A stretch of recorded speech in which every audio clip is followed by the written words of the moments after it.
aí, pessoal? 100%? Ó, estamos começando hoje aqui mais um episódio do Podstage. E o seguinte, nós já trouxemos a Azula, nós já trouxemos o Cabelo, nós já trouxemos inúmeros artistas falando de vários segmentos. Hoje, o papo vai ser foda. Hoje, com certeza, você já viu alguma arte dessa pessoa, que eu ainda não vou dizer quem. Você não sabe quem ainda não. Você não viu na introdução do vídeo, não, né? O nomezinho lá, não, né? Então tá, seguinte. Vamos começar hoje um papo e que você não pode perder. Junto comigo, para apresentar essa pessoa, eu tenho o Rodrigo Brasil. E aí, Brasil? Salve, Suplinha, vulgo Marcelo Reis. Prazer estarmos aí novamente. Já dá para apresentar quem está aqui com a gente, né? Não, quando o cara me chama de Marcelo Reis é porque eu já fiz merda, né? Ou eu bati na mesa, falei demais. É isso aí. Eu não sou apresentador, a gente só está aqui tentando levar um pouquinho de arte e cultura para você.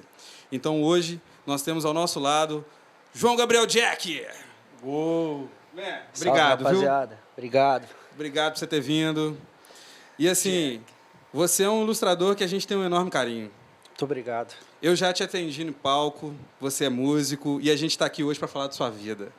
Mano, conta um pouquinho sobre isso. Me fala onde foi o seu start, onde que você começou. Me conta. Nossa. Bom, acho que foi na minha adolescência.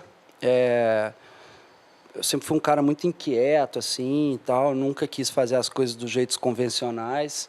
E quando eu vim para a capital, eu tinha 10 anos de idade. De onde você veio, meu velho? Vim de São Sebastião do Paraíso. Já foi para lá? Já. Cidade legal.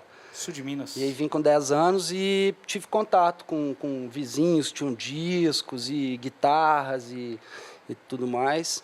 E acabei conhecendo um pessoal que tinha uma banda de forró na época. A banda chamava Cipó Cravo. Foi na época auge do forró, no né? auge, Final dos lá, anos 90, né? Final dos anos 90. E aí eu entrei para essa banda e... Fazia o quê? Eu tocava percussão. Tinha uma percussão, E era era uma figura. Saía de turnê com 12, 13, 14 anos. E aí não quis mais outra vida. Fiquei, né, maravilhado de sair, de poder conhecer novos lugares e poder, enfim, ter essa troca. Eu sempre fui uma pessoa muito comunicativa. Então a música me propiciou isso, entendeu? E aí o resto foi acontecendo e eu fui me deixando levar, mas o interesse começou ali. Entendi. Do forró pro rock, né? Porque sempre foi o rock. Ali era só para dar um rolê. Era uma desculpa para dar um rolê, né? Era só para dar um rolê, para poder matar uma aula, né? Que eu já tinha ali uma carta que eu podia viajar, que eu podia. Então era mais por isso mesmo. Mas era legal, era um forró maneiro, não era assim uma coisa muito popular, não. Mas ir pro rock? Era só uma questão de tempo, né? Na época eu já ensaiava com algumas bandas e tal, mas não tinha ainda virado alguma coisa concreta. Sempre meu passatempo era ir para estúdio. Tinha um estúdio na Cidade Nova, não vou lembrar o nome, que era do cara, também não vou lembrar.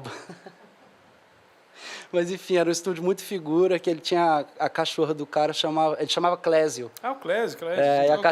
E ele tinha uma poodle que chamava Janis Joplin. E a gente ensaiava no estúdio dele. Como era o nome daquele estúdio? Solo. É o Solo. A gente ensaiava nesse estúdio nos anos 90. Até a coisa começar a virar. Começaram a surgir lugares para tocar, né? E aí a coisa começava a ir, faz um showzinho, faz um outro ali e tal. Na base do cover, né?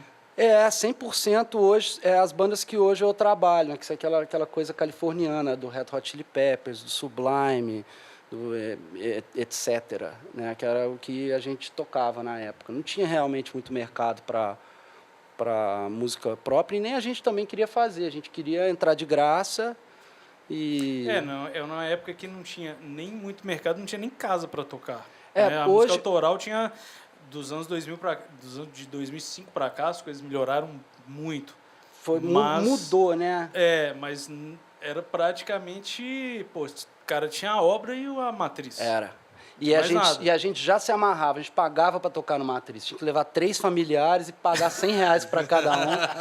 Aí você falava, pagava para tocar. Vê meu show, chegava lá, tava a avó de uma banda, os pais da outra, os irmãos, acabava dando 30 pessoas e a gente tocava ali. O público era só família, né? Só tinha familiar. Sucesso total. Mas, tipo, Aí, hoje eu vejo que o objetivo certo era o que eu estava perseguindo, que era me divertir e me expressar de alguma forma. Né? Eu não tinha aquela coisa de pensar de carreira, de ter uma gravadora, então soltar um disco era algo inimaginável na nossa geração. Eu assim, acho que, então, a sua primeira experiência fonográfica mesmo foi com a Ecolu, né? Foi. E conta pra galera aí como surgiu a Ecolu, você era o compositor?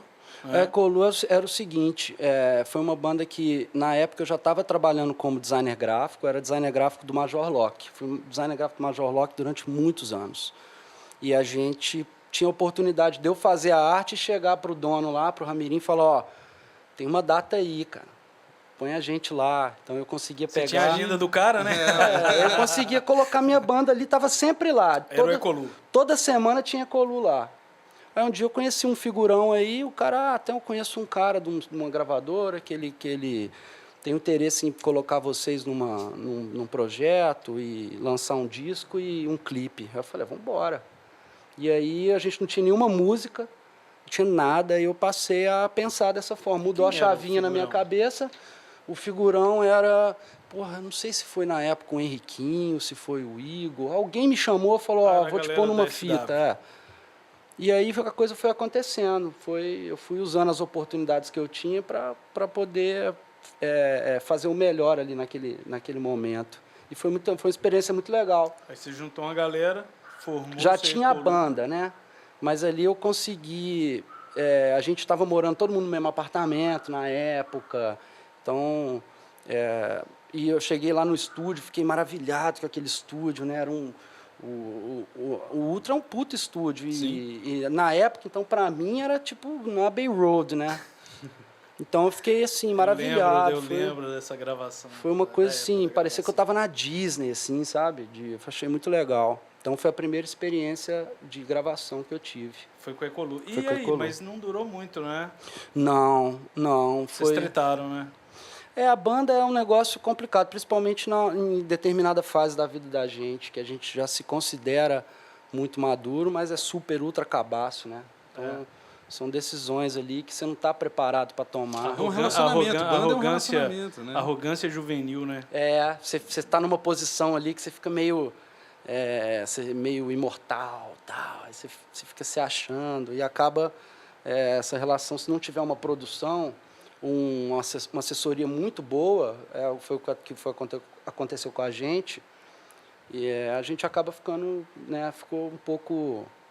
Não teve como a gente continuar aquilo que a gente tinha começado, entendeu? Eu lembro que na época do Ecolu, né, quando o disco foi finalizado, eu lembro que eu finalizei a capa para você, né? Foi. Porque você foi o designer né? Você fez o projeto gráfico e eu finalizei para a gente enviar aquilo para a fábrica e tal. Então, naquela época, você já estava desenhando já para alguns já desenhava artistas, profissionalmente. Alguns festivais. Qual foi o primeiro artista ou festival assim, um pouco maior que te chamou e você falou, porra, eu acho que dá para seguir isso aqui? Eu já estava desenhando, eu já vinha de agência de publicidade há muito tempo e já estava fazendo alguns cadernos no estado de Minas. Isso já estava acontecendo comigo enquanto eu estava tocando. Então, a capa do disco dos amigos, o pôster dos meus próprios shows, as minhas logos, eu sempre me dei essa assessoria. Aí, conforme foram aparecendo as demandas, eu fui aceitando os desafios, né? E fui pegando as coisas e aprendendo na marra, né? Fui segurando ali a bronca e vendo como é que funcionavam esse mercado musical, só que não tocando, na parte de gráfica. Identidade visual, né? E aí o resto foi uma coisa bem natural, que foi... Você lembra, assim, qual foi o primeiro disco que você pegou na mão e falou... Eu lembro você perguntou do primeiro festival, foi... eu fui o diretor de arte do Festival Planeta Brasil de 2011. 11. Fui o responsável pela parte gráfica do festival. Então, ali eu... Foi aquele que aconteceu lá no Olhos d'Água, né? Acredito que sim. Uma chuva Nossa, aí você me apertou, velho. Eu sei que nesse ano foi o 2010, desculpa. 2010. Final de 2010. O que eu trabalhei foi 2010, não foi 2011. Sim. Foi 2010. E esse de 2010 foi um divisor de águas para mim, porque ali eu pude... Coisas do acaso, né? Eu estava na porta do hotel, porque o escritório era ali no Hard Rock Café. Então a gente descia de van, a van deixava a gente no hotel e a gente ia embora do jeito que a gente queria. Eu estava ali para pegar um táxi para ir embora, um cara, você tem um isqueiro aí? Em inglês. Eu falei, tem. Aí o cara era produtor do Slightly Stupid. Aí o cara, pô, você é gente boa demais, vamos com a gente na passagem de som. Quer dizer, tem 11 anos que eu desenho para os caras por causa desse cigarro. Aí eu vou deixando... Por causa de uma esquerada. Eu vou deixando as coisas me levar, fazendo essas amizades e tal. E o primeiro festival foi o Planeta Brasil de 2010, em que eu pude fazer vários tipos de peças, né? Mexer com a comunicação, foi esse festival. Até então só tinha feito boates e pequenos shows de pub, né? Não tinha essa cultura no Brasil de fazer ainda uma arte diferenciada que eu já via nos livros de pôsteres e nas artes das bandas gringas, isso não tinha aqui. Foi uma coisa que veio... Hoje saem antologias, né, de cartazes, né, de arte de shows, né? Sim. E que alguns são bem simples, né? Aquelas coisas da época do Bill Graham, nos anos 70. Sim. Né? Bill Graham Presents. Era uma coisa... Era simples, mas é um troço que é revisitado pra caramba hoje.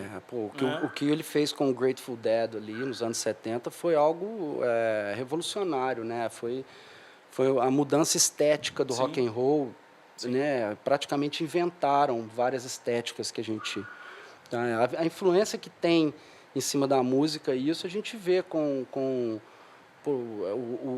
o Black Album do Metallica, com o White Album dos Beatles, a gente vê o tanto que isso é forte, né? Mesmo a simplicidade, quando você faz uma capa toda preta com uma cobra e aquilo, ou o Velvet Underground e Nico.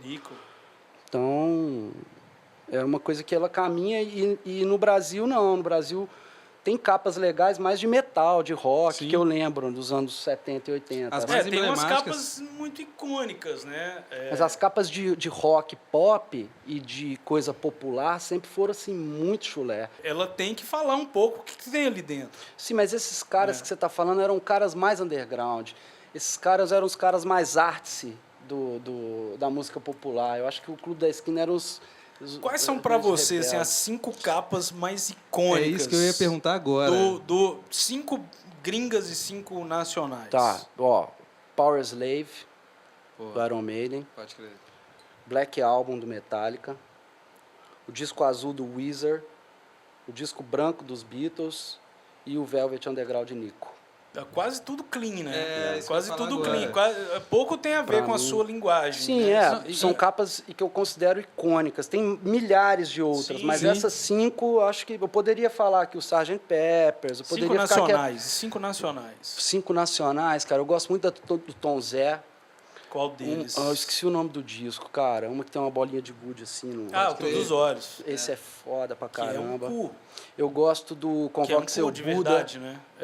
Cu. Foto de um cu. Eu gosto do Convoque Seu Buda, do Criolo. Eu Convoque Seu Buda. Eu acho uma puta capa.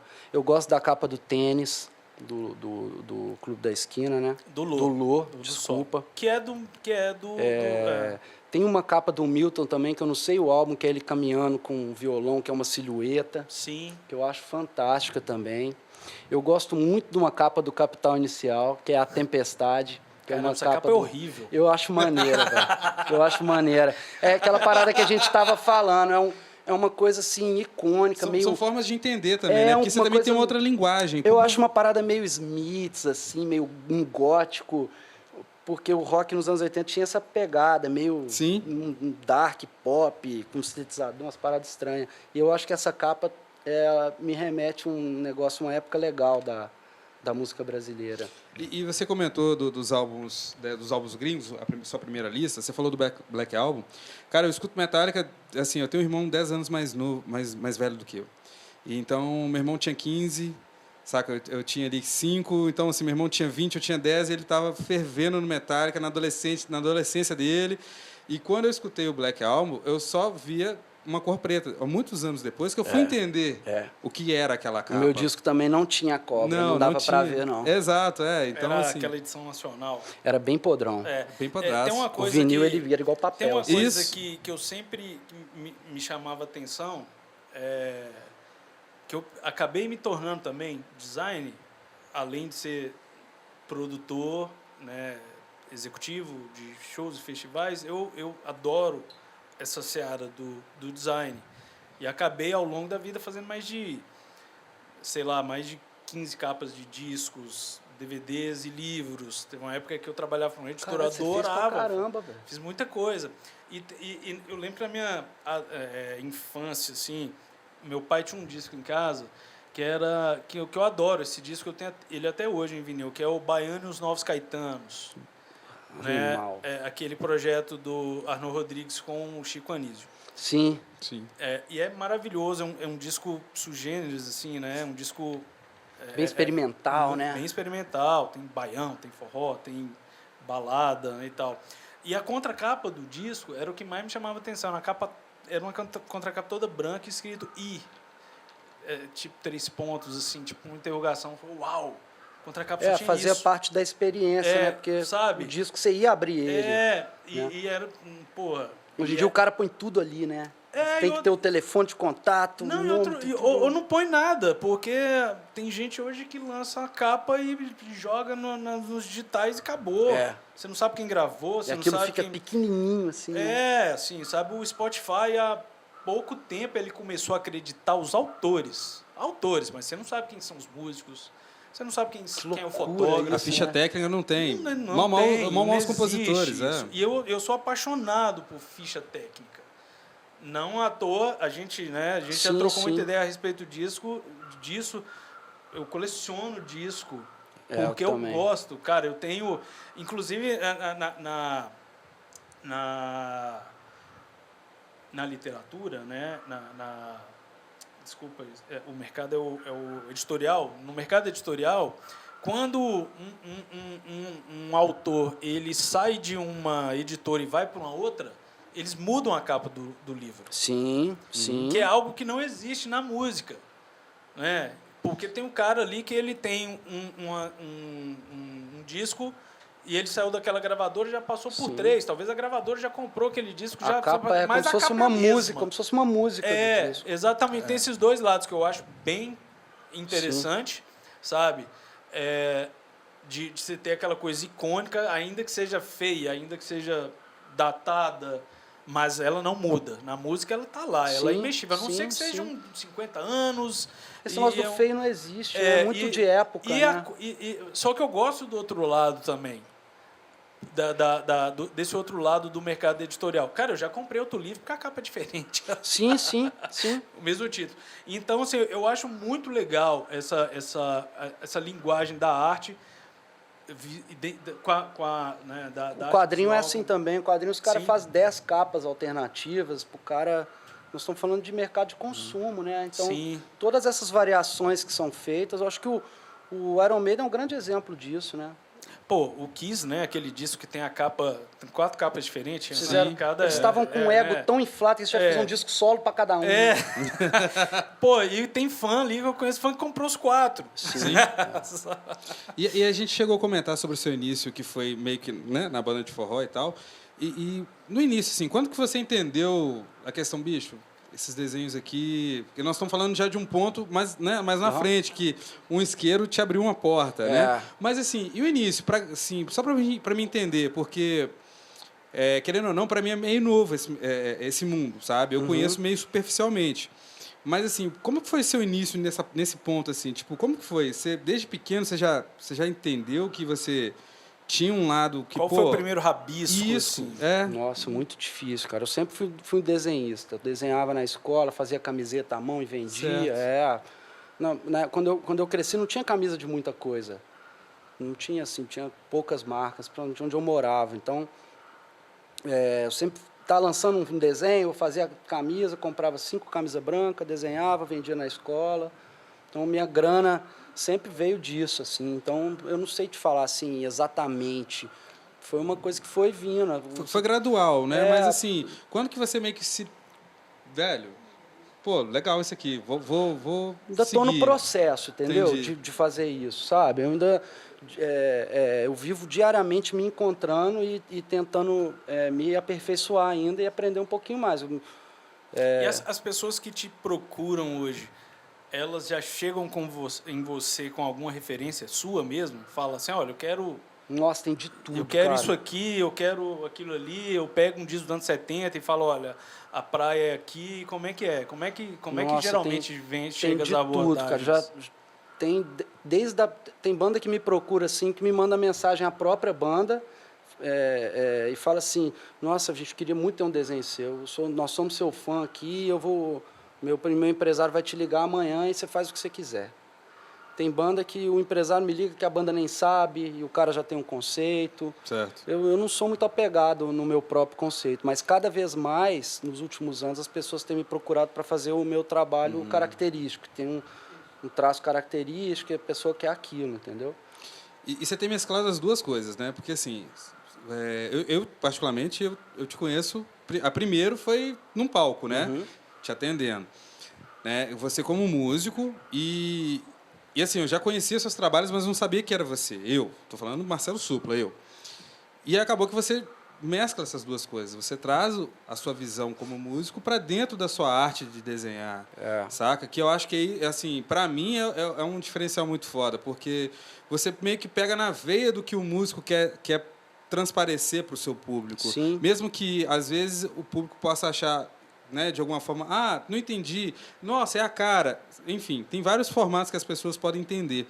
E você traz essa linguagem para dentro. Ser músico e, né, fazendo essas ilustrações, o quanto isso te enriquece nas suas artes? O Supla, toda bagagem que você puder colocar da sua vida dentro do seu trabalho, você vai estar sendo verdadeiro. Então, ali não tá só a música, tá os quadrinhos que eu leio todo dia, tá ali tem filme de terror que eu como, sou cinéfilo pra caramba. Então ali tem um pouquinho de cada coisa que eu fiquei consumindo na minha vida. E você ainda consome produto físico? Claro. Para consulta, tipo, claro. Sempre na hora de desenhar, você pegar alguma coisa na mão ali? O meu estúdio, ele parece uma loja de brinquedo, assim. Eu tenho coleção de brinquedo, de bonequinho, de quadrinho, de pôster, quadro. Eu sou colecionador de muita coisa. Eu sou assinante da Marvel, deve ter mais de 20 anos. Eu sou um cara que consome muito essas coisas, vamos chamar de é tudo porcaria, né? Mas eu consegui transformar essas coisas em coisas palpáveis. Eu levo para minha arte. Às vezes o cara fala, de onde você tirou essa ideia? De várias porcarias que eu consumi. Da capa do Leonard Cohen, né? De várias coisas que eu fui consumindo ao longo da minha vida, que a gente vai colocando ali, você lembra. Né? Você tem tanta imagem já na sua cabeça que você consegue colocar aquilo ali. Você vai puxando de várias referências. E essa bagagem vem do palco também, vem as coisas elas vão se completando. Você está ali num backstage, conhece uma pessoa. Né? Entendi. O estar na música me abriu muitas portas, entendeu? Entendi. Acaba que as suas referências vão diretamente das suas vivências, igual você acabou de dizer, né? Então, assim, acaba que a todo tempo você está trabalhando a sua arte, né? Exatamente. Não é naquele momento que você está sentado ali escrevendo, ou desenhando, ou compondo, ou em cima de um palco, né? Até para o músico também, que às vezes o cara está num ônibus, aí ele vê a estrada, inspira, escreve, o que está no seu HD aqui que vai diferenciar, né? O Jack, voltando um pouquinho, a gente vai evidentemente voltar no assunto identidade visual, mas da sua banda, do Ecolu você foi pro Javali, né? Que era um projeto já de releitura, né? Não era um... Fui hold, viu? O Javali sempre... Que não era um projeto cover, porque eram releituras, né, com a cara de vocês e tal. O Javali também, nós conseguimos gravar um disco todo em português e tal. Eu lembro que eu acho que eu cheguei a fazer uma liberação de uma música. Fez, do Neil Young. Neil Young. Eu fiz a liberação dessa E música. foi uma banda muito legal, pô, curtimos muito. A gente... Só que também... Rodou bem em alguns festivais. Rodamos, tocamos no Mineirão, tocamos 3 ou 4 Planeta Brasil. Lembro daquele numa festa irlandesa na Savassi, incrível. Nossa. São Patrick's Day. St. Patrick's. Esse foi com Ecolu, tinha mais de 40 mil pessoas na rua. Caralho. Eu fazia direção de palco. Foi assustador. Você lembra desse dia? Lembro. Você estava esperando, acho que 3 mil pessoas, deu 50 mil. Caralho. Acabou a cerveja de 3 bairros, assim, uma coisa muito louca. Ô, Jack, a gente está até passando umas imagens de umas ilustrações. Essa aí foi até a mais recente que a gente pegou. O cara ali levando um manjericão, né? A manjericão. mulher, tipo, uau! E assim, cara, o mais legal dessa ideia é que, assim, muitas pessoas que estão vendo o programa hoje, às vezes falam assim, poxa, legal a história e tal, mas às vezes muitas pessoas nem sabem que, às vezes, carregam alguma coisa, uma identidade sua. Igual eu comentei mais cedo, eu tenho um cordãozinho aqui que você fez um trampo sarará. Foi. Saca? E Eu não assim, tenho esse, depois vou falar. Cara, eu vou te dar um, então. Eu tenho sim. dois. Yeah. E assim, falando sobre música, sobre banda e tal, você não foi só para as bandas, você fez também muitas coisas para festivais, igual para o Sarará mesmo. Fiz. Né? Muita cerveja, fiz coisa Isso que eu queria falar. Nossa, você fez o rótulo da finada Belo Horizontina, né? Cara, exatamente nesse ponto que eu queria falar. Você fez várias coisas, inclusive da Belo Horizontina, né, cara? Que teve, né, esse episódio trágico aí, cara. Cara, foi. Mas de todas essas ilustrações, assim, o que mais foi de diferente, assim, sem ser de música, sem ser... Onde que vai Tem umas isso aí? coisas diferentes que a gente faz que a gente não estava preparado. Entendeu? Por exemplo, quando eu fiz a capa do último disco do Capital, o Dinho ligou para mim um dia e falou, Jack, você podia dirigir 2 videoclipes aí pra gente? Que a gente tá pondo um diretor em cada videoclipe, sobrou 2 aí, cara, vamos fazer um clipe. Eu falei, vamos fazer então.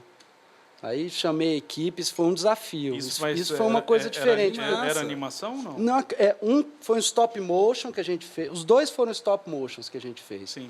Aí chamei um amigo meu que é craque para co-dirigir comigo, óbvio, né? Que é o Ferreirístico, que ganhou o prêmio do Tim Burton. Eu sabia que o cara conseguia segurar. E a gente fez na raça. Alugamos um estúdiozinho aqui no Santa Teresa, que tudo, né, de amigo, o estúdio do meu cunhado, né? E fizemos 2 clipes do Capital Inicial lá na Tora Produções e deu tudo certo.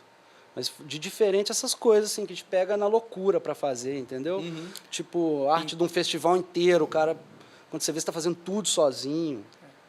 É um festival lá nos Estados Unidos. Quando aqui eu lembro que você chegou a fazer algumas coisas para Autoramas, né? Nossa, Bastante coisa, aqui né? as bandas do mainstream, assim, eu acho que eu já trabalhei menos o Skank.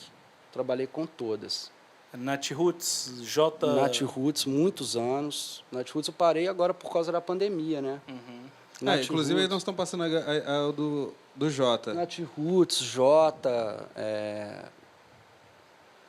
Tia Anastácia. Você fez também do Offspring Capital. também, né? Teve bastante como é que chegou coisa. esse contato? Como é que chegou essa galera, Slightly Stupid, né? Citizen Cope? O Slide Stupid eu já falei, foi um acaso. Foi, assim, graças a um isqueiro, né? E ficamos amigos. O Citizen Cope, ele ia tocar um dia aqui em BH, a gente já se conhecia e eu tinha ficado de fazer para ele um pôster quando ele viesse. Eu esqueci disso. Então, quando ele foi vir, ele me ligou e falou, e aquele pôster lá? Eu falei, vou fazer, né? Aí eu fiz, quando ele foi embora do show, ele pegou, quantos pôsteres sobraram aí na barraquinha de merchandising? Vou levar tudo. E levou tudo embora para os Estados Unidos e eu falei, e agora? Quando ele chegou lá, ele me ligou e falou, estou lançando um disco agora, tal, e o disco e todas as artes da minha turnê daqui para frente, sei que vai fazer. Caralho. Aí minha história com ele começou a partir daí, entendeu? Tem já 5 anos. A partir dele veio o Offspring? Não. A coisa foi crescendo, foi tomando uma dimensão que os produtores passaram a me conhecer. Então, o cara que traz o Offspring já era cliente meu. Então, ele já sabe que eu tenho aquela linguagem e tal. Sim. E eu já tinha feito um desenho para Offspring para eles já, né? Uns 10 anos atrás. Então, aí, porque sempre eu desenhava, né? Hoje em dia eu não participo tanto, para uma cooperativa de desenho americana que chamava Creative Allies. E essa cooperativa, os artistas procuravam ela e rolava tipo uma licitação lá dentro. Sim. Quem ganhasse, atendia o artista e ganhava o coisa. E, através deles, eu atendi Offspring, CBGB, o bar CBGB, Nova York. Eu atendi o Dr. Dre. Na finaleira da Dr. CBGB, Dre, né? o Wolf Mother. Ali eu comecei a ter o meu primeiro contato com bandas assim gigantes mesmo, né? E aí o produtor da banda te acha, te procura. É um mercado muito fechado. Eu descobri ao longo dos anos que isso que eu faço é uma coisa muito... O cara quer conversar com quem já é do meio, não é Sim. só o cara Não é só ser o cara bom. desenhar. Não. Existe toda uma psicologia. Ô, Jack, né? sem querer te fuder aí com a Receita Federal, a paga tem sido boa? O quê? A paga tem sido boa? Cara, tem sido recompensador cara, fazer esse tipo de trabalho? Para um desenhista, assim, eu acho que eu já atingi objetivos que eu não imaginava, entendeu? Legal. E eu acho que eu sou pago com justiça Legal. pelo que eu faço, eu acho. Tipo, com justiça. Legal. E assim, eu vejo arte sua não só, né, em vários locais, né, de vários formatos. Paletas, né? A gente até passou uma paleta e tal. E eu vi que teve uma arte sua que virou... foi para uma camisa e essa camisa foi para o lado do Mike Tyson. Foi, Né? Como cara. é que foi essa história aí? Me conta aí. Eu tenho um representante nos Estados Unidos que ele é o meu amigo John Phillips, e ele é esse cara, um cara fantástico. Ele trabalha com Slide Stupid? Com Sly Stupe. Ele que descobriu o Sublime. Aquele disco da tatuagem, Sei. o disco de platina foi pro nome dele. Aquele que tem o Santeria, que é o tatuado nas Esse costas, cara pode hoje ele é produtor do Fishbone, dessas bandas da Califórnia, ele é meio que o guru lá Pode e tal. crer. E como essa relação, às vezes, com grandes festivais, eu não tenho como dar uma nota fiscal, minha empresa está no Brasil, então ele faz, muitas vezes, ele faz a assim, ponte muitas lá. vezes ele faz essa intermediação para mim. Então, foi mais ou menos através do John Phillips, Entendi. entendeu? Foi ele que E o que você curte, assim, trabalho é trabalho, mas o que você curte mais fazer? Tipo assim, a arte de um festival, de um line-up, ou a capa de um disco? depende do disco e do dia que eu tô, assim. Tem umas bandas que tem umas ideias muito legais, tem outras que não sabem muito bem o que quer. A gente Já tenta... chegou alguma coisa assim, muito esdrúxula, você fala, puta merda, eu não vou conseguir executar isso que esse cara tá me pedindo. Cara, eu já tenho uma experiência de cortar na raiz, entendeu? Quem me procura normalmente já sabe mais ou menos a linha. Agora, eu tento me desprender disso e te atender, entendeu? Mas muitas das vezes eu não me identifico com o projeto e acabo declinando. Porque lá na frente eu já vejo o que vai acontecer. Vai entendeu? dar merda. Normalmente, quando não tem empresário, dá muita confusão. Porque pegam 5 caras, que um deles... 5 ideias diferentes. Aí tem 5 esposas, 5 tal. Sei. É complicado, cara. Não, mas minha esposa disse, só a outra disse, aí numa funilada situação das ideias Nossa, ali. minha esposa olhou lá no mapa astral, não pode pôr vermelho na capa. Você fala, porra. Cara, qual que foi você comentou, eu vou pegar a deixa, lógico. Qual que foi o seu, tipo assim, cara, achei maravilhoso, mas isso aqui não rolou? Tipo, teve alguma coisa muito esdrúxula ou não? Ah, cara, eu Ou você já corta eu antes? trabalho muito no piloto automático, assim. Pode Muitas crer. coisas que eu faço eu nem reconheço que sou eu que fiz, e muitas vezes eu vou olhar e falar, cara, foi eu que fiz isso. Porque, tipo assim, eu não posso fazer só o que está no meu gosto. Sei. Se você tem uma marca de cerveja, você que tem que mandar o que vai estar naquele rótulo lá. Se tiver ao meu alcance, eu vou fazer. Se quiser fazer uma camisa da sua banda totalmente duvidosa, pode contar comigo. Pode crer. Entendeu? Pô, falando em marca de cerveja, o episódio da Belo Horizontina é uma parada triste, né? Porque Foi. morreram pessoas e era uma cerveja que tinha uma aceitação bizarra de enorme, né? Era muito grande, ela tava para virar a principal cerveja do E era mercado. a celebração do aniversário da cidade, né? Se eu não me engano. Ela né? nasceu para ser comemorativa, vender naquele exatamente. mês ali virou, né? Era. E a arte era muito bonita. Obrigado. Né? E aconteceu aquilo ali, cara, foi um pesar, né, bicho? Foi porque a gente ligava a televisão, tava lá no Fantástico lá. Exato. o rótulo com a minha assinatura. Porque tudo meu eu assino. Sim? Então ficava lá... Tá, nós estamos passando a logo da Laguna lá. Tem seu nome ali, ó, do Ficava ladinho. lá, Ali. tal, essa catástrofe dessa cerveja e minha assinatura. Ficava Nossa. gigante. Então, muitas pessoas me ligavam e tal, mas assim, eu não tive nada com isso, literalmente. Sim, lógico. Foi Sua parte é a parte gráfica, não é a produção da cerveja. Assim, a gente acaba participando porque está na gôndola lá, era um rótulo muito diferente dos outros, né? Era um rótulo que não tinha nada parecido.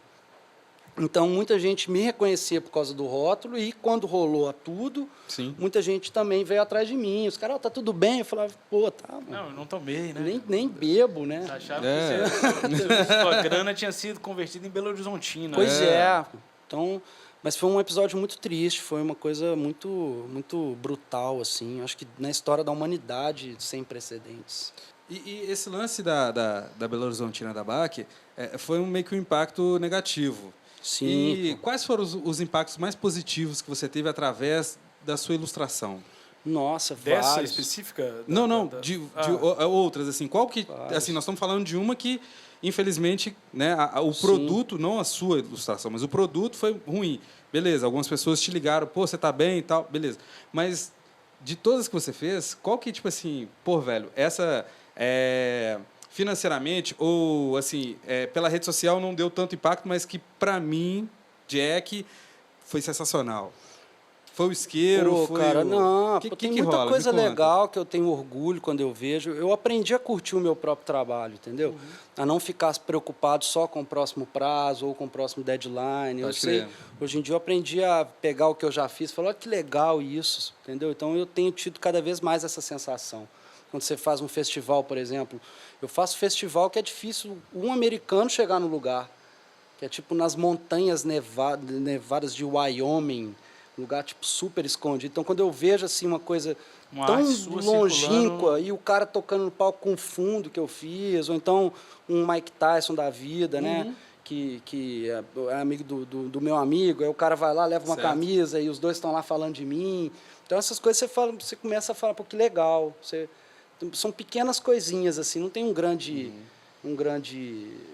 ego, assim, Ô, Jack, e a música no palco? Você abandonou? Falou, cara, pô, chega pra mim, já tem demanda demais aqui na minha assinatura. Eu sou um cara sozinho, né? A minha empresa é uma empresa de um homem só, né? Então, eu, enquanto pai, enquanto um cara que hoje tem várias coisas para cuidar, eu pretendo voltar, mas não acho que... Minha guitarra fica ligada lá, entendeu? Ela fica ligada no meu estúdiozinho lá e o dia inteiro eu passo tocando, mas não é uma coisa que eu sonho mais, entendeu? Acho que, eventualmente, eu nunca vou parar de tocar, mas eventualmente eu devo voltar com alguma coisa. Eu estou com um disco pronto já, não quis lançar porque eu não estou preparado para fazer tudo que acompanha, entendeu? Não adianta pegar e soltar um disco e só por soltar. Eu queria soltar, fazer um LP, dar uma rodada, entendeu? Como no momento eu não... Porque nós estamos falando aí de hoje 6, 7 fuso horários diferentes. Então o cara me liga 2 da manhã, Sim. 6 horas da tarde pro cara. E aí sua filha acorda às 6 da manhã. Então, foi um período de adaptação muito pesado para mim, que nenhuma outra atividade acabava, entendeu? Eu não estava conseguindo fazer coisas básicas de tamanho a demanda, entendeu? Porque mudou muito a demanda agora durante esse período, Sim. né? Muita gente que estava com material guardado passou a soltar esse material, né? Na contrapartida em que os shows pararam, o cara que estava com o material parado começou a soltar esse material. Certo. E todo mundo passou a precisar de capa. E hoje, igual você falou do Spotify, às vezes o cara nem vai prensar o disco, mas ele precisa de uma capa para cada single. Sim. Então, eu trabalhei muito com músicos country, né, do Texas, lá daquela região, e os caras, pô, vou lançar 40 músicas e você vai fazer uma arte para cada música. Então, eu fiquei muito ocupado agora nesse último período. Então, pretendo voltar a tocar quando der, né? Tipo assim, eu tenho algumas ideias. Sim. E tal. Voltando à questão né, da arte física, né? Que é legal, né? Assim, quando você trabalha nisso, você tem essa relação que você tem também com quadrinho de LP Sim. e disso virar um centro de pesquisa junto com o que você já fez Sim, também, sim. né? Porque, ok, a coisa tá no Spotify hoje, mas, cara, eu acho que isso tá num momento de mudança também, né?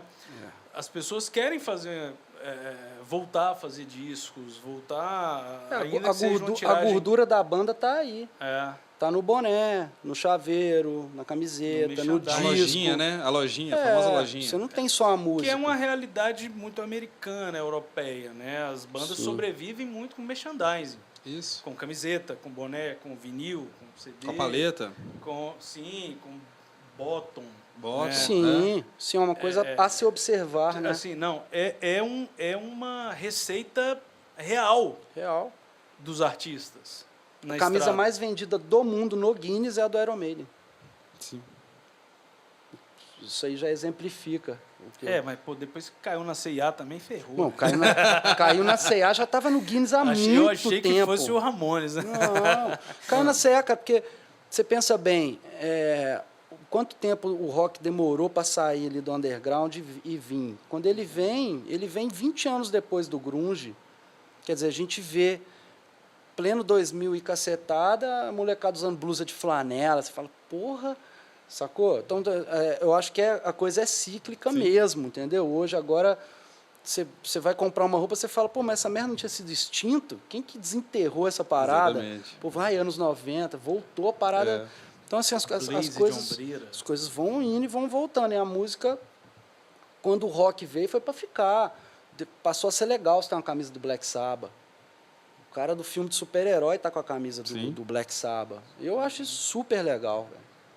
Já desenhou para, tirando a música, já desenhou para série? Já fiz muito cartaz de filme. Filme lado B, assim, filme independente. Agora, desenhar... Nacional, internacional? Internacional, através dessa cooperativa, né? Muito filme de terror, trash, né? Muita coisa assim. Agora, para o cinema ainda não, porque eu acredito também que o tipo de cartaz de filme que é feito hoje é um cartaz muito padrão, né? Você pode ver que é a mesma paleta de cor, o mesmo posicionamento de fotografia. Então, ali né, Hollywood tem um jeito diferente. O lettering dos créditos. É o mesmo. Né? Tem um padrão de fazer, e eu não sei se o filme que não é independente, hoje em dia, ele aceita essa coisa mais artsy, mais colecionável. Com certeza ele é mais... A gente faz muita coisa de clássico, então direto eu recrio pôster de Tarantino, de coisa para mim mesmo, né? Para eu comercializar ali edições limitadas. Mas eu mesmo ser chamado por um grande estúdio... E capa que você já fez de disco, assim, que você pega e fala, uau, pô, essa aqui eu mandei bem pra caramba, pô, aquela que você deixa, assim, à vista lá no seu estúdio. Não, Você tem um quadro salvo, eu não sou um assim, cara de ficar olhando para as minhas paradas e falar, nossa, cara, eu sou muito foda. Eu não tenho muita coisa minha na minha casa, assim, entendeu? Eu não sou esse tipo de cara, assim, mas uma capa não que eu... para olhar como foda, uma capa mas que eu gosto como a própria muito, referência. Uma própria referência. Uma capa que eu gosto muito é a do último, do Capital Inicial. Consegui fazer uma capa toda ilustrada, que não tem fotografia dos caras, que tem ilustração Qual dentro... é o nome do disco? Sonora. É de que ano? Sonora. 2017, 2018.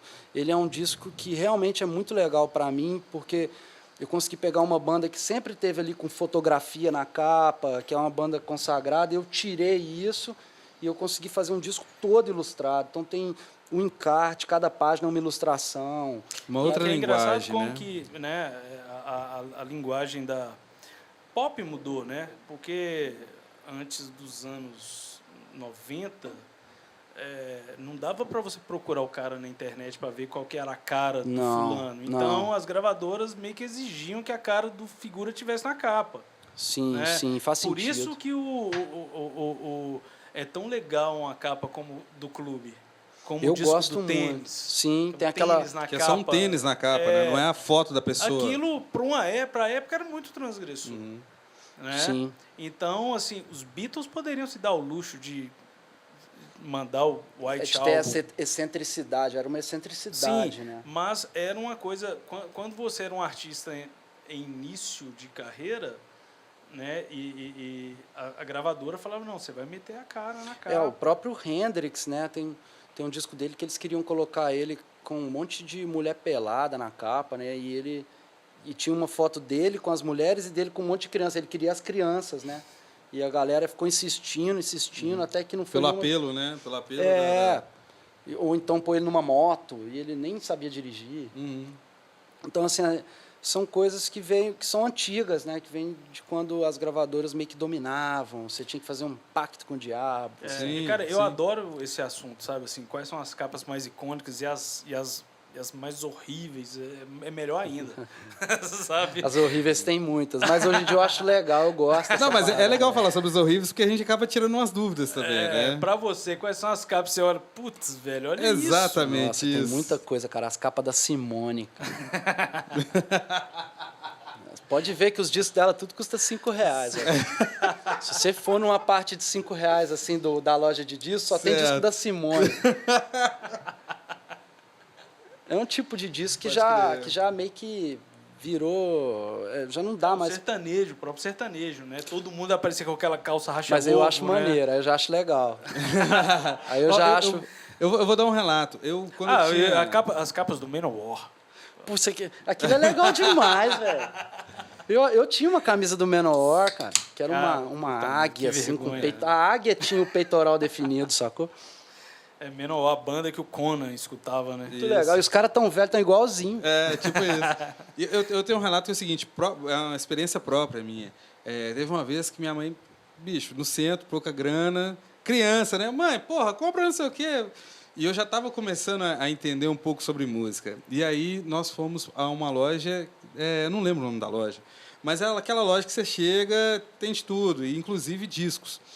E eu lembro que eu escolhi um disco que estava na promoção de R$10. E eu escolhi ele pela capa, saca? E quando eu fui entender o que eu escolhi, cara, era um disco do Carlos Santana.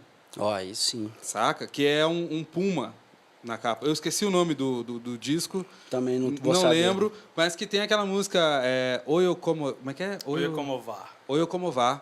Cara, aquele disco é maravilhoso. Eu conheci um disco... Não é o Abraxas? Não sei. Eu não tenho... Ele é que todo Abraxas. preto, né? com a capa de um puma. Um desenho de uma cabeça de um puma. E assim... Então não Abraxas, não. Eu conheci... Acho que ele é de 92, 91. Não. Ele é dos anos 90. Não. Abraxas é... Putz. Abraxas é 70. Eu lembro que eu escolhi esse disco e eu conheci Carlos Santana através disso. Foi Sou uma mestre, ilustração. até hoje eu faço isso. Então, assim, da mesma forma que o cara faz uma música, né, ele se entrega para fazer uma música, o fato de ilustrar a capa de um álbum, Sim. né, o lançamento de uma turnê, Sim. Eu acho isso muito importante, E porque é igual o cara... o Brasil falou, isso aí faz o cara... É uma música do disco, tanto que muda de editor e não muda a capa. Sim. A capa é do disco para sempre. Entendeu? Isso eu acho muito legal, embora eu goste do outro lado. Eu gosto da... Sim, de ter Por isso que eu variações. citei o mercado editorial. Quando Sim. um autor ele sai da editora X e vai para a editora Y vai mudar a capa. Sim, ou então livros que são de domínio público. Tipo... Eu lembro de uma entrevista com o Marcelo Rubens Paiva, né? E ele falou assim, putz, que ele escreveu Feliz Ano Velho, né? E aí, em determinado momento, ele mudou de editora e sentou para conversar com os caras, e os caras, o que você quer? E ele, cara, pelo amor de Deus, uma capa decente. Porque era uma época que as pessoas, ninguém ligava para isso, sabe? Inclusive, o ramo editorial é um ramo que eu gostaria muito de entrar. Eu acho muito legal. Eu era um cara que era bem apocalíptico com livro, assim, eu achava que ia acabar. Quando veio o Kindle, eu falei, enterrou, né?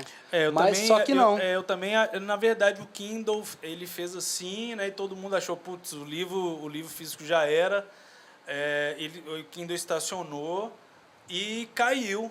Parece que as edições estão ficando mais luxuosas ainda. Estão ficando mais... Aqui no Brasil, porque Sim. lá fora... que lesse mais nos Estados Unidos. Não, Cara, qualquer livro tem custa umas $3. editoras aqui muito legais. Mas o papel é ruim Dark Side, também, não é igual o nosso. Vou fazer um merchan aqui. Dark Side, Pipoca e Nanquim. fazem livros assim, Kozak Knife, que luxuosíssimos. fechou, né? A Kozak Knife era incrível, as capas, eram obras de arte, cara. Sim, sim. O cara, aquele maluco lá, falou, pô, eu perdi o prazo de lançar os livros, eu ficava 1 ano parado na capa, entendeu? Ah, porque a cor que chegou da fábrica não me agradou. Nossa. O cara, pra ele, a capa era, Sim. putz, era um trabalho tão importante quanto o o livro conteúdo. em si. Né? Eu acho, com certeza. Com certeza. Sim. Por isso eu sinto falta. Eu sou um cara arquivista. Sim. Né? Por isso que eu gosto do disco, do livro, né? Do CD. Uma coisa que eu nunca fui muito feito de comprar filmes, assim, sabe? O filme também, eu pulei, porque senão eu não ia ter espaço, né? Eu tive que escolher o que eu ia fazer, o que eu ia ser acumulador do quê. Né? O do filme não dava. Porque o filme você tem que ter todo um... fica mais uma coisa para você pegar a física para assistir, né? Já faz com música, já faz... Eu não deixo de ter a Alexa, eu não deixo de ter o Spotify, né? Tem disco que eu tenho lá de 4 formatos. Entendeu? CD, cassete... E eu já cheguei até aqui, tipo assim, eu já fiz a coleção de tal banda. Eu já nem ouço, mas tem uns discos que tá tudo no plástico. Certo. Mas eu já cheguei até aqui, lançou um disco novo, vou pôr lá, né?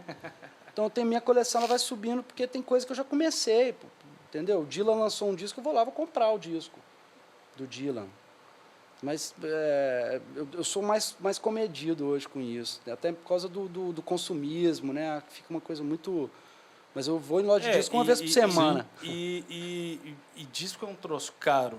Nossa, né? tá foda. Porque o vinil virou um nicho, então você tem que importar e Sim, sabe, sim. Assim, o próprio mercado vinil virou uma loucura. Eu gosto muito disso, sabe, das capas, por exemplo,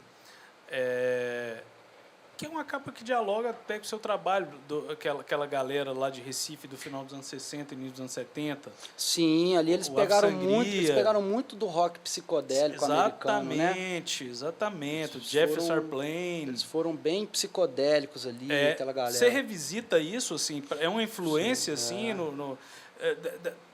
qual década te influencia mais, assim, na hora de desenhar? Porque o 60 tem uma coisa muito forte que vem da psicodelia, né? Muito 60, Eu gosto muito de coisa vintage, assim, entendeu? Que remete, que dá um sentimento de nostalgia, Sim. entendeu? E que eu sempre penso assim, eu tô aqui vendo várias camisetas, por exemplo, que são pôsteres de show. Eu quero que a minha arte também daqui a 20 anos seja uma coisa icônica. Eu penso muito nisso. Não piro nisso, né? De ficar assim, eu preciso que meu trabalho seja daqui 20 anos e tal, mas eu vou muito em coisa icônica. Eu gosto de coisas icônicas. Eu adoro, cara. Eu tenho um livro muito interessante chamado Os Cartazes da História. Que não é só do entretenimento. Claro. É de, assim, cara, do fim da ditadura. Sim. Sabe? Não sei, tal país e tal. Então, é muito incrível, sabe? Assim, os pôsteres soviéticos são sensacionais. Os pôsteres soviéticos são sensacionais. Principalmente os russos. Sim. Aquilo lá é maravilhoso. Sim. É muito legal. Então, para você, assim, a década que te inspira 60, para... assim... muito coisa de 70 e 80, filme dos anos 80 e 90 me influenciou demais. Como mudou, né, Jack? Antiga, cara, parece que nos anos 80 a gente estacionou na questão do design. Porque depois passou a ficar fácil as coisas. Era tão... a história do Storm Thorgerson, né, o fundador da Hipgnosis, que era aquele estúdio que fazia todas as capas do Pink Floyd.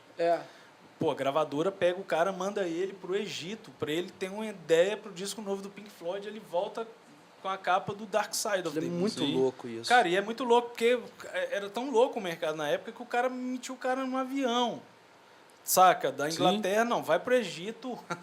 Coisa que hoje a gente consegue passar por ele uma referência pro software, né? Passa 2 semanas lá viajando sabe? Acho que então quando surge...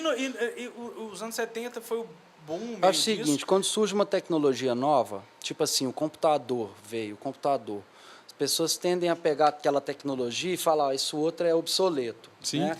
É Elas- como chegou o Pro Tools no início, no final dos anos 90, início dos anos 2000. É isso. Ninguém achou que fosse um dia voltar ao analógico. É, E todo exatamente. mundo voltou para o analógico porque a coisa ficou Ficou estagnado. Você pega ali... plastificada, Ó, né, você cara? pega nos anos 70, por exemplo, no fim dos anos 70, quando vinham os sintetizadores. Aí você pega o Quadrofenia do The Who. Aquilo é um puro sintetizador. É como se aquele disco fosse inteiro um sintetizador tocando. Sim. Quer dizer, quando vem o sintetizador, eu não quero mais aquilo. Eu quero experimentar, porque a onda do momento é essa, né? Aham. Pega no cinema, por exemplo, você pega um filme de ficção científica, não tinha fundo de tela ou 3D. Os caras tinham um pintor, e aquele pintor pintava num vidro, e colocava-se um vidro atrás para fazer o horizonte, pintado à mão. Então, muitas cenas de filmes que vocês veem, É pintado Star à mão. Wars, aquilo foi pintado à mão. Não tinha como o cara fazer um chroma key e meter um CGI lá. Então, aí quando vem o CGI, o cara manda o desenhista se fuder. Sim. O cara fala, pô, vou... Mas você não voltando ali, você não concorda que os anos 80, eles na questão do design, foi uma década meio estagnada? Claro que teve muita coisa legal. Foi assim, ó, nos anos 80, não é isso. É porque nos anos 80 passa-se a juventude passa a ter uma voz um pouco maior. Então você pega, por exemplo, você tem a ascensão do skate, você tem a ascensão New Wave, dessa né? coisa Da New Wave, californiana, nós temos o Red Hot Chili Peppers Sim. surgindo, nós temos a coisa E do... aquele glam rock que era uma coisa, né? que é uma coisa andrógena, Não a né? glam rock. O glam rock já era dos anos 70. É aquele rock O Motley Crue. pós-punk, né? Tem o pós-punk, que já é uma coisa... Purpurinado. Então, a coisa ela vai mudando, ela vai virando uma metamorfose, e essa metamorfose vai tirando e pondo profissionais de novo no mercado e tendências.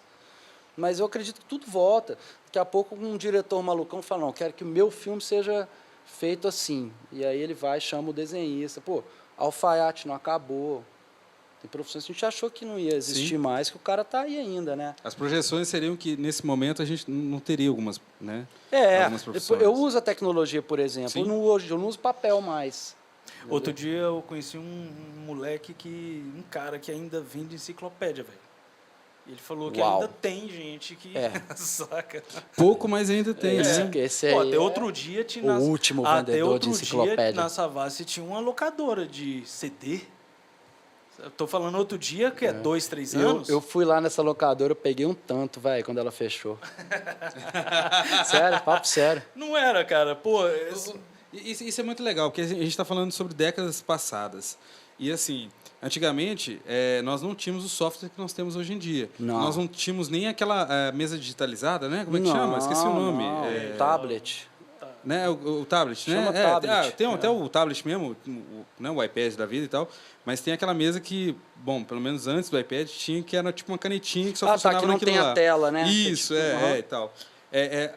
Anteriormente, as obras eram muito mais tipo vintage, mas era porque eram feitas de um formato que não eram tão acessíveis igual os dias de hoje. Você acumulava papel. Você acumulava muito papel, exatamente. O cara não vê aquele material. Antigamente eu tinha que desenhar num papel, escanear, jogar para o computador, colorir no computador e apresentar para o cara. Aí o cara falava assim, Para fazer uma edição que hoje a gente faz em, tipo sei lá, assim, em 3 minutos. aumenta o Antes era- cabelo dessa mulher aí da capa. Aí eu tinha que ir lá, desenhar de novo, escanear de novo. Então, chegou um momento que o meu estúdio tinha pilhas de papel e eu não conseguia achar nada.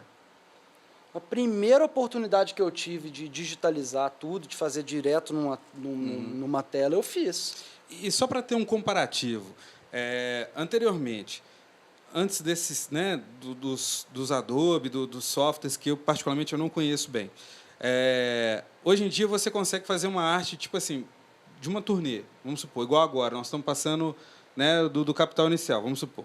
Uma arte dessa você conseguiria fazer o quê? Tipo, em algumas semanas e comparando com o que você tinha de de equipamento antes, né? De Nossa. recurso. O que que você levaria de tempo? Nossa, eu trabalho tipo para 30 pessoas hoje. Entendi. E se fosse antigamente, entendeu? Certo. Porque não é só isso. Antigamente você tinha que pegar um livro, ver a referência, xerocar, pendurar um monte de imagem no mural e ficar olhando para aquilo e estudar anatomia, estudar sombra. Hoje não.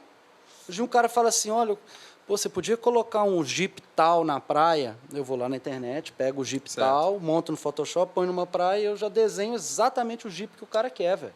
Entendi. Entendeu? Essa arte do Lacombe foi a primeira versão. Foi a Rodada, versão né? bootleg, ela não foi aprovada. Não, e falando sobre Lacúmbia, pô, eu cheguei a ver um relato do Miranda, pô, saudoso Miranda, pô, né? Pô, um gole, eu não tô tomando, o restante não tá tomando, eu tomo por ele, um gole, é o Miranda. Saúde. Saúde, Miranda. saúde. Tchim. Cara, e eu vi o Miranda fazendo uma consideração sobre o seu trampo, cara. Assim, você chegou a quebrar barreiras, você ultrapassou Belo Horizonte.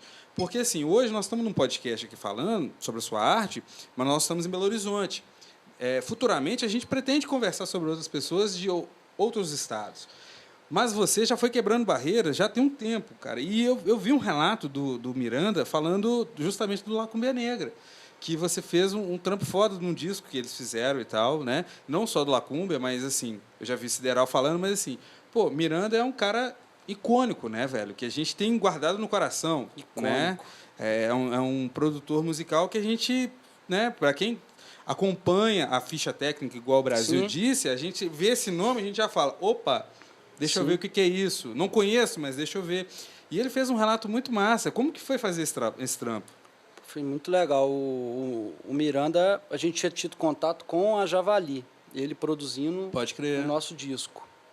Foi o Miranda que produziu, que fez a produção musical do disco. Quando o Brasil estava fazendo produção executiva, que era produção executiva do disco do Miranda, Do Lacombe Negra. surgiu o meu nome. Pode Aí crer. eu fui A e gente fiz. estava discutindo lá na Ultra, né? E o Miranda quem sempre que a gente foi... vai... E o Miranda queria ter um desenho na capa. Ele não queria foto da galera, não queria nada. Ele queria ter um desenho na capa e ele, mencionou vários ilustradores. vários ilustradores e tal. E alguns, né, inacessíveis no momento e tal. Até que a gente falou, tem o Jack. E ele foi, claro. E foi muito... Foi muito legal. Foi muito O Miranda era um legal. cara muito generoso. Ele, na época dele da revista Bis, muita gente hoje do meio me conta que ele andava com umas fitas cassete dentro de uma mochila, distribuindo essas fitas. Então, daí veio Pato Fu, Planet Ramp, veio A geração de 94, essa safra de né, 90, 90 pra do frente. Little a geração de Quail. 94 que o Ricardo... O Miranda foi o grande- Alexandre conta muito bem naquele documentário Banguela, que foi um Sim. selo símbolo, né? Símbolo desse movimento 90. Desse movimento, Então, o Miranda ele sempre pegava minhas coisas e andava na mochila dele. Então, ele ia conversar com o cara, ele... Você quer esse trabalho do Jack, velho? Jack é foda. E na última entrevista que o Miranda deu, que foi pro Thunderbird, Sim. ele fez a mesma coisa. No final da entrevista, ele arrumou um jeito de abrir a mochila lá, e ele abriu um pôster meu, ele falou, tu conhece o Jack, cara? O Jack, pá. E aí, ele era um cara muito generoso. Onde ele ia, ele fazia propaganda da tropa dele, dos amigos dele. Então, ele levava a galera junto, entendeu? Ele tinha aquele tempinho, depois ele mandava um WhatsApp, falei de tu, cara. Aí mandava o link, Massa. obrigado e tal. Então, foi uma grande perda, assim. E foi o Rodrigo Brasil que fez esse link do... A gente estava ali no estúdio, né? Esse disco saiu pelo selo, né? Lá no Barral, que eu faço as produções executivas, Sim. a Ultra Music. Inclusive, eu não tenho esse disco. Você tem ele lá? Tenho. Né? Porque eu dei o meu pro Alan Sieber, velho. Tenho, te É. passo. E Você não tem esse álbum? Não. Caramba! Eu tinha uma cópia, mas eu dei a minha cópia pro Alan, porque o Alan era amigo do Miranda, né? Então, quando eu trombei com o Alan, eu falei, Não, e a gente, eu lembro, o Miranda, ele morreu aquele disco foi 2017, Jack? 16? 16? Eu acho que foi 16, mas... E eu acho que o Miranda morreu... Eu sempre me confundo se foi 17 ou 18. Acho que foi 18, né? Eu não lembro, não tenho Março. certeza. Foi 17 ou 18. A gente perdeu o espaço-tempo, né? Exato. Nesses últimos Não. 2 anos. Não, onde pra mim, nós estou? estamos no início da pandemia, saca? Tipo, entrei no E limbo. o Miranda era aquele cara enciclopédia, né, bicho? Tudo que a gente tá conversando sobre arte, assim, passava noites A gente era muito sobre, nerd, a gente colecionava as sobre mesmas o coisas. cara, sobre, né, ele te mostrando altas referências. O Miranda tinha um apartamento de quadrinho e de eu boneco. já estive lá nesse apartamento. Pode crer, eu já escutei essa história já. De CD, boneco e havaianas. Ele gastava muito bem o dinheiro dele. Cara, foi muito legal, assim, ter feito esse trabalho, que foi o último... Na verdade, Miranda é um cara que veio do Sul, era um músico, né? Lá nos anos 80, né? Ele é da cena gaúcha, ele Sim. apareceu como músico, né? Não como crítico. Não. Ele virou crítico de filme pornô. Era, na revista Isso. Bis. Não na Bis, naquelas revistinhas de banca. Ele era crítico de filme pornô. Mas ele não fazia revisão de pornô na Bis, não? Não na Bis. Na Bis ele já era... Já era o Miranda. Já. Então, assim, era um cara... Foi muito legal isso, porque como foi um cara que surgiu como músico, né? E foi legal ter feito o último trabalho dele, assim, ter participado do último trabalho dele também como músico. Muito legal, né? foi muito legal. Ele e era foi um sonho dele, né? Músico. Ele amava aquela banda. Foi realmente, foram dias A gente chegou muito... a fazer show, cara, do Lacumbia Negra, em Ouro Preto, em Mariana. Eu cheguei aí... Eu conheci de verdade Mariano. Mariano, não, você falou de Mariana, eu falei Mariano. Eu conheci o Miranda, o Lacumbia, aqui em BH, num show que teve aqui, num festival que você era o produtor. Eu não lembro o nome do festival. E eu lembro que ele era muito solícito. Foi um show do Lacumbia na Praça da Assembleia. Isso. E eu lembro que até então, eu não... Tipo assim, eu tinha ele como uma imagem, tipo assim, pô, mano, era o cara do Raimundos. Sim, era o cara do Titãs, era o cara de... Saca? Tipo assim, ele o cara do Raimundos. Era o cara de uma geração. E quando... é muito doido estar na equipe técnica, porque aí você entende... Porque é muito ruim quando você tem um cara como um ídolo e quando você vai trocar ideia, o cara é um babaca. Aí você, tipo, pá. E o Miranda, não, mano. O Miranda era o cara que... Porra, Bácori! Eu não sei imitar os gaúchos, mas, enfim. Bácori, bicho. E, assim, era um cara muito solícito, era um cara muito... que trocava uma ideia, saca? E, assim, o cara tinha um conhecimento foda. O pouco que você conversava com ele... eu nunca fui de tirar foto com artista. Eu gostava muito dessa troca de conversar. E o Miranda tinha essa onda de valorizar quem estava em volta.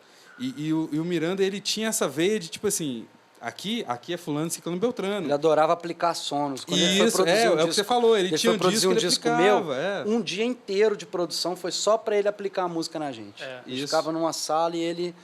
Senta aí no chão, galera. E ficava pondo música. E a gente anotando tudo. Então, foi muito legal. Foi... uma experiência de muito crescimento para mim. Cara, e ele queria... o sonho dele era que aquele disco se transformasse em vinil.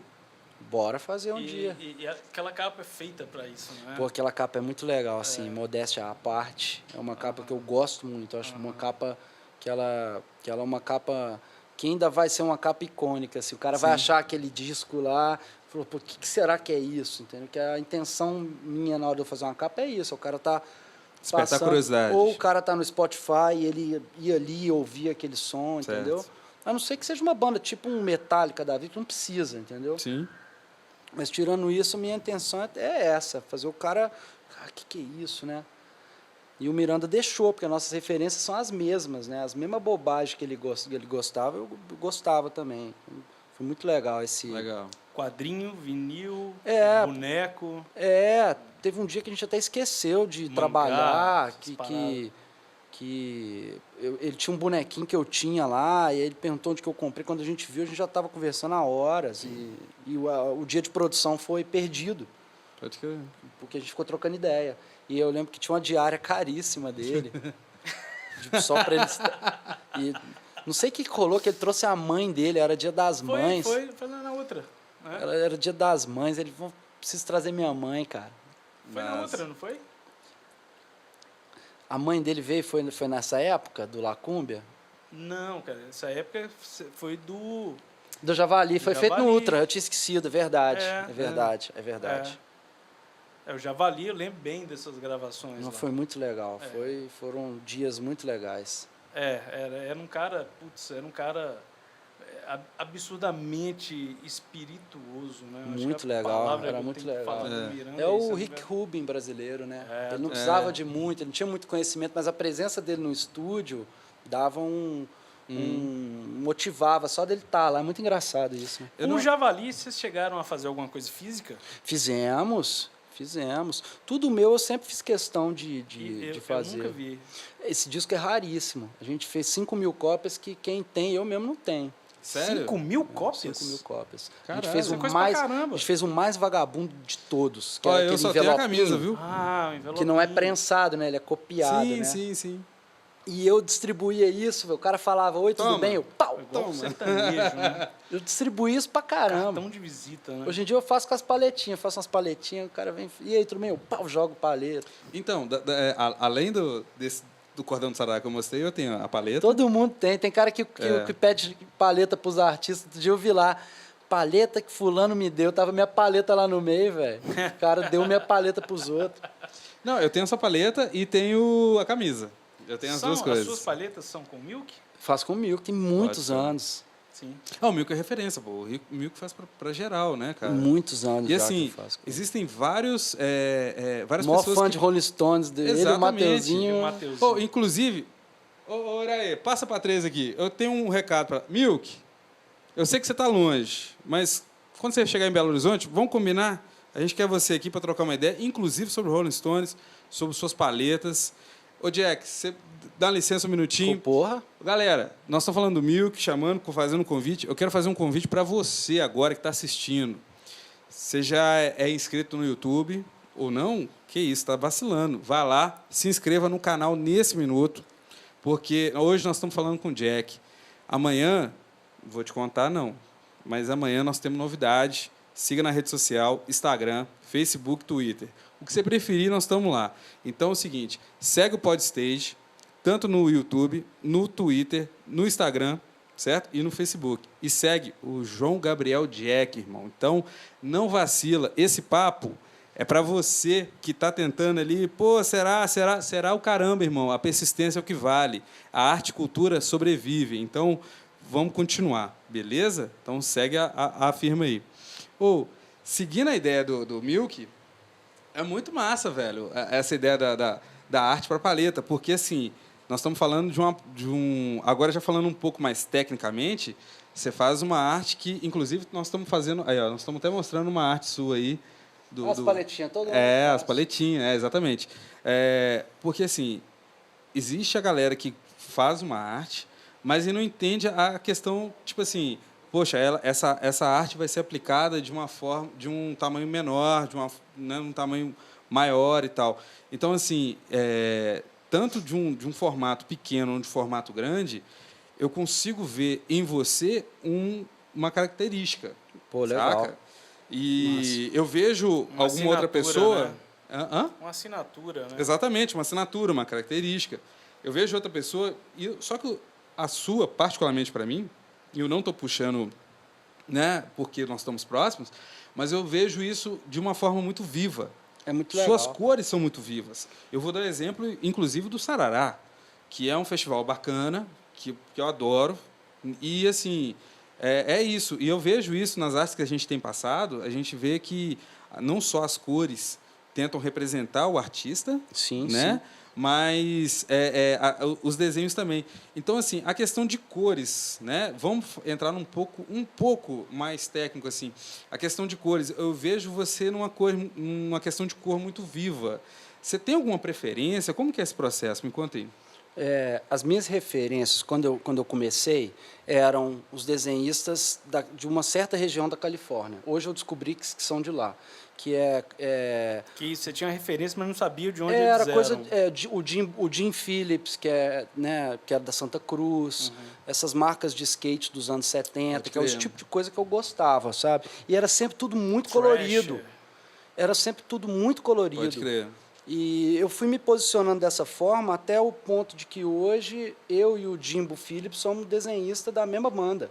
Pode crer. Então, eu fui colocando o meu trampo até eu estar ali com os caras, entendeu? Eu fui fazendo o meu trabalho daquele jeito e como as pessoas que não tinham tanta referência usavam a camisa, sabia, mas não colocava em prática, não tinha... Porque essa não é uma cultura deles lá também, entendeu? Teve um primeiro cara que pegou uma arte de um skate e pôs um pôster de banda.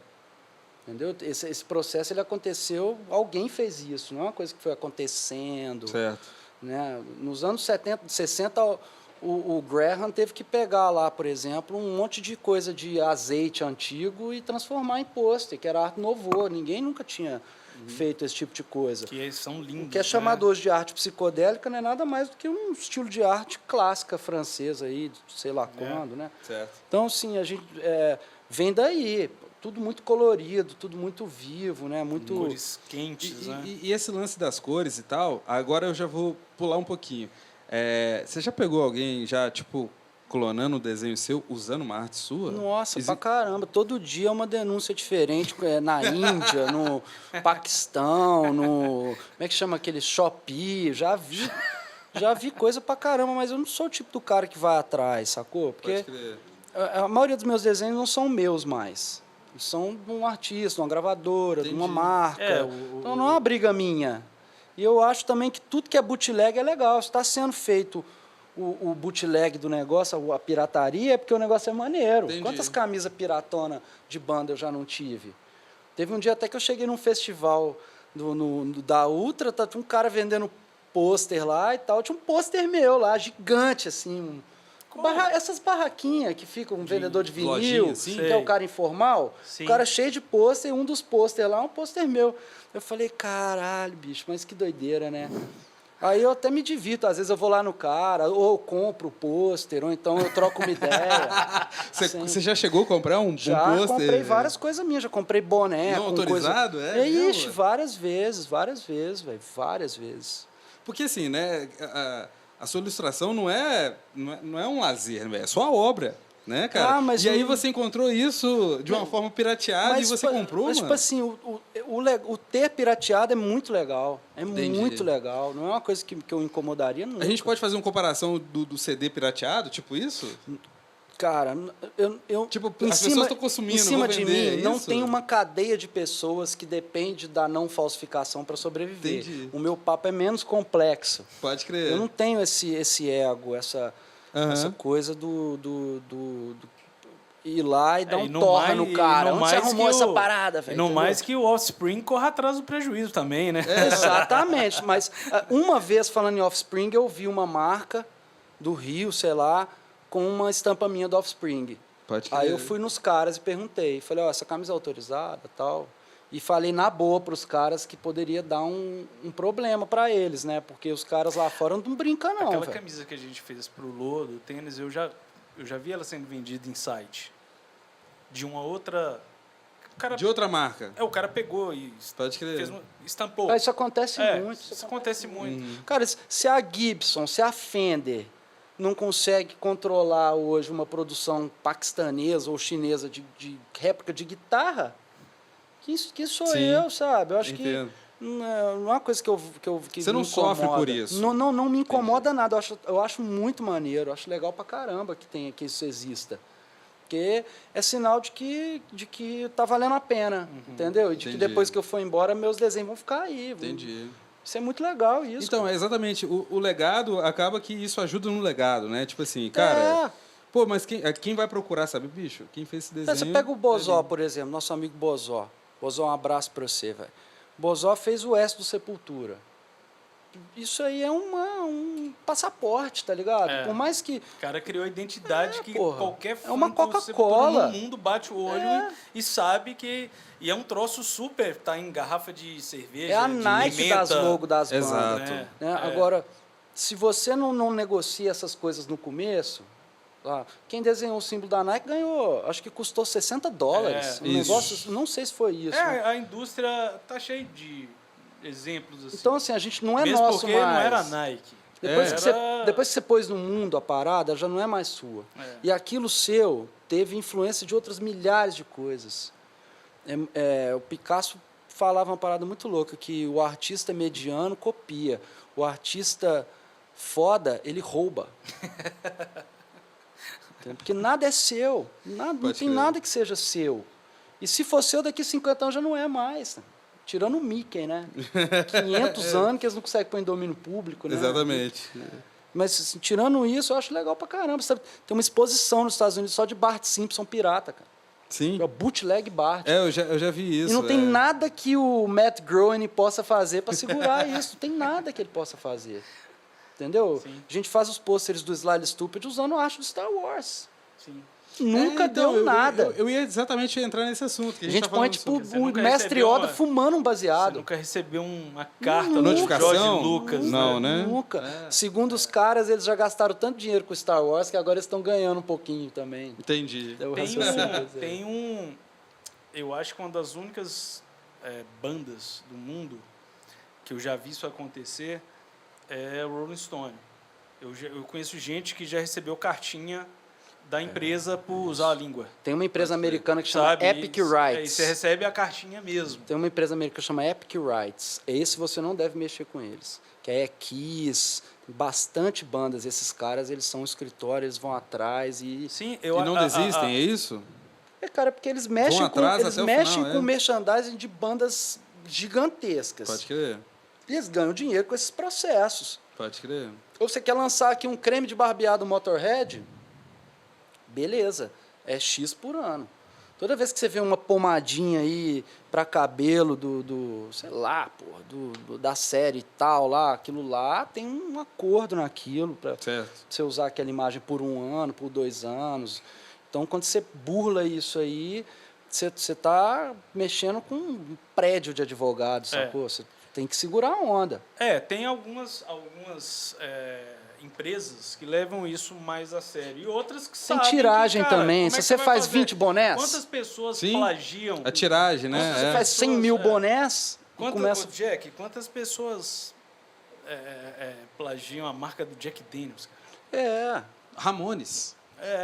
Né? Vamos Quantas falar blusas? assim, homenageiam. Porque plagiar é o cara criar um bourbon e fazer aquilo lá. Ele está homenageando, ele está fazendo uma sátira, ele está fazendo um... Não, eu digo o cara pegar a marca mesmo, colocar na camiseta e vender. Sim, mas é muito subjetivo isso, porque toda cultura pop ela é em cima disso. Está tendo agora, por exemplo, um processo do Martinho da Vila com a Adele. Eu vi isso, cara, eu vi isso. Mulheres, na música Mulheres. Minha opinião, é uma melodia que ela não é uma melodia, assim... única. Ela não tá saindo daqui, indo pra uma coisa... Tem aquela... Tá no subconsciente de um compositor, aquela escala. Então pode acontecer de ser igual, velho. Sim, eu lembro que o Jet, aquela banda australiana... Sim. Eles tinham aquela música... eu não lembro... You Made a Fool of Everyone. Isso, essa música, eu esqueci o nome dela. É isso que eu acabei de falar. You Made a Fool of Everyone. Talvez seja isso. Eu lembro que ela tinha um piano e acusaram os caras de plágio. Que aquilo seria um plágio de Don't Look Back and Anger do Oasis, que já tinha sido uma música acusado... assim, Sol lá e não sei que já tinha sido acusado de ser um plágio de Imagine de John Lennon. Não existe isso, cara. Então saca? Não existe isso.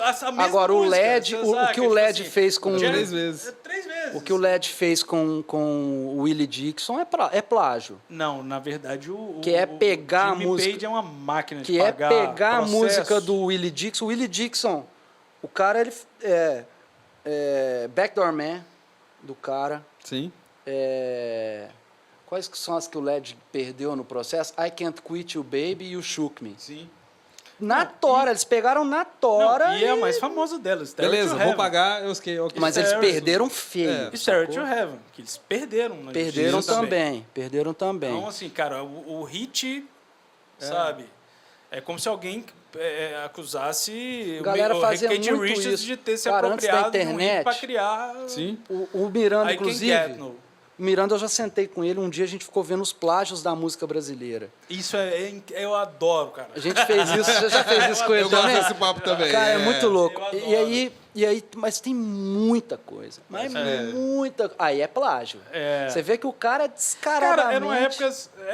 cara... Ele viajava, trazia um vinil jamaicano lá, ninguém sabia. Fala, a galera de Brasília, dos anos 80, só filho de embaixador. A galera tinha acesso a Londres, a Paris, a Nova York. Os caras estavam ouvindo coisas que não chegavam aqui.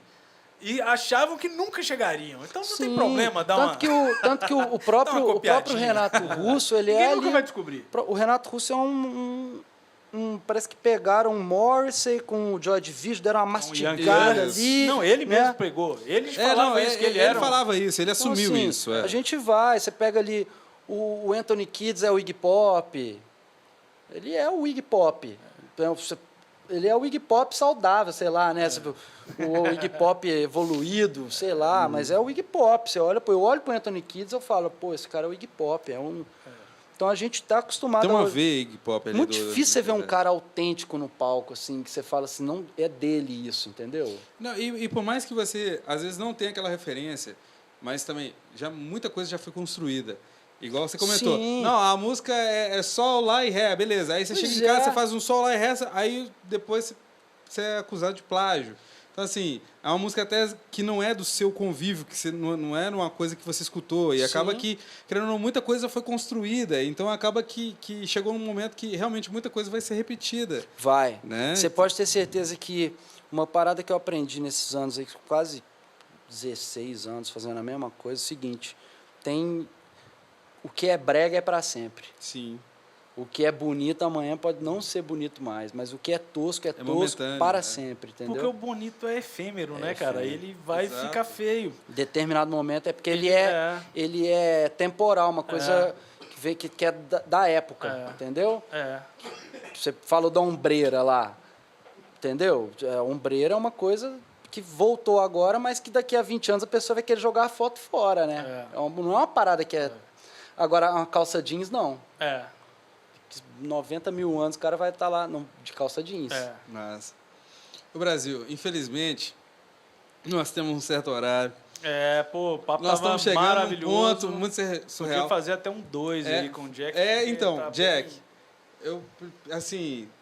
nós gostaríamos muito de poder te retribuir de uma forma assim enorme, porque o que você está contribuindo pela arte, pela cultura, trazendo suas histórias é muito massa. Esse papo está sensacional. Nós queremos te trazer aqui, de repente, para fazer um episódio 2. Vamos nessa, vamos nessa. Se você topar. Então, vai ser maravilhoso isso. Vamos fazer um bloco só do trash e saca? Legal. Tipo, dos piores os melhores, que isso é bom demais. Futuramente vamos fazer uma coisa, a gente gostaria muito da sua presença. Vamos sim. Saca? Pode cantar comigo. Mas antes de encerrar, galera, seguinte, antes desse papo encerrar, vai lá no Instagram, vai lá no Facebook, a rede social que você mais gostar. Instagram, Facebook, Twitter. Curta o Podstage, né? Você já assistiu o episódio no YouTube, então, se você não é inscrito, se inscreva no canal, certo? Porque, nós já tivemos inúmeros artistas de vários segmentos. Então é o seguinte, está vindo muito mais coisa boa. Os artistas do qual vocês estão pedindo, muitos nós estamos conversando, mas, infelizmente, a agenda, a gente tem que dar uma adequada. Então, assim, às vezes tem um compromisso, a gente não consegue, e por aí vai. Hoje nós estivemos com um episódio maravilhoso aqui, e em breve está vindo muito mais coisa.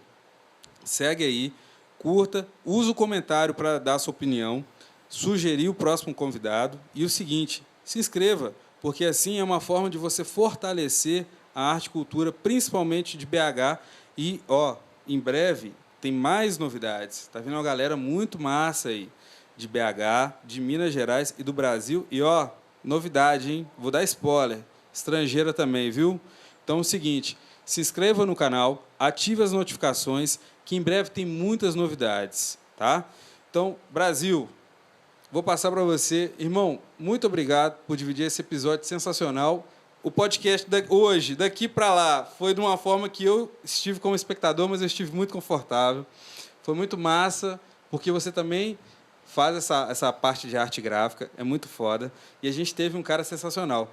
Por favor, faça suas considerações. Valeu demais, Jack, pela presença. Jack é um cara que eu trabalho já há mais de 10 anos, conheço há mais de 10 anos, e E muito que a gente conversou, que a gente troca ideia sobre, né? Você me manda algumas vezes, esse vinil aqui, você já viu, eu mando para ele, pô, saca isso aqui, pá. Então tá aqui fazendo isso, bicho. Maravilhoso, obrigado demais pela presença e até a próxima, meu irmão. Obrigado a vocês, estou muito feliz com o convite, parabéns pelo programa, pelo podcast. Foi muito legal vir aqui trocar ideia com vocês e é isso. Mas, ô Jack, eu sou um cara que tento sempre puxar a saideira, saca? Eu sou aquele amigo que, tipo assim, não, essa é minha última, essa é minha última, essa é minha última. Mano, pra galera que tá começando agora, os primeiros rabiscos e tal, você veio de uma geração que a gente meio que, igual a gente comentou, né? Para fazer uma edição, vocês levavam muito tempo. A saideira, a galera que está começando hoje, o que você diria para essa galera? Cara, desenha pra caralho, todo dia. Desenha pra padaria da sua casa, pra tua mãe, pro teu pai, pro teu irmão, pra tua banda. Faz cartão de visita pro teu cachorro. Trabalha, trabalha, trabalha e se divirta fazendo o que você faz. Em primeiro lugar, se divirta e deixa que as coisas tomem o rumo delas, porque tem tantas variantes que, se você não estiver se divertindo e fazendo uma coisa que você acredita, você não tem muito cabimento. Então, vai, desenha mesmo, não se compare com outras pessoas. Se você não souber, finge até você aprender. Seja um cara insistente e o resto deixa com o universo que vai dar bom. Massa, valeu. Irmão, muito obrigado mais uma vez. Obrigado, gente. Valeu, um abraço para vocês. Isso aí, Valeu rapaziada. demais. Rapaziada, então é o seguinte, siga a gente nas redes sociais, Podstage, siga o João Gabriel Jack, certo? Galera, muito obrigado, valeu. Terça-feira que vem tem mais episódios. Fiquem antenados aí, porque tá vindo novidade. Beleza? Um abraço para vocês. Até a próxima.